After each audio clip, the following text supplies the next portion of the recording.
నమస్తే అండి. నేను రామకృష్ణారావు.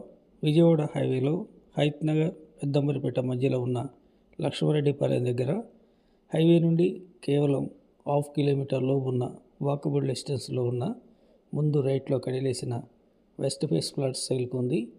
36-50 సైజు, ముందు 30 ఫీట్ రోడ్డు ఉంటుంది. LRS full paid plot. Highway నుండి కేవలం వాకబుల్ డిస్టెన్స్లో ఉంది. వెనక Narayana college, Gayatri degree college ఉంది. ఇది లేఅవుట్లో 2-3 అపార్ట్మెంట్లు అయినాయి, 4-5 ఇళ్ళు కూడా అయినాయి. హైవేకి దగ్గరగా ఇల్లు కట్టుకోవాలన్న ఆలోచన ఉన్న కస్టమర్స్కి కానివ్వండి, ఇన్వెస్ట్మెంట్ పరంగా కొనుక్కునే కస్టమర్కి కానివ్వండి, ఉపయోగపడేటటువంటి ప్లాట్ ఇది. ఇంట్రెస్ట్ ఉంటే కాంటాక్ట్ చేయండి, ప్లాట్ చూడండి. మీకు ప్లాటు లొకేషన్ నచ్చితే ఓనర్తో మీటింగ్ ఉంటుంది. ఫర్ స్క్వేర్ యార్డ్ 45,000 చెప్తున్నారు, negotiable. Please like and subscribe my channel. Thank you.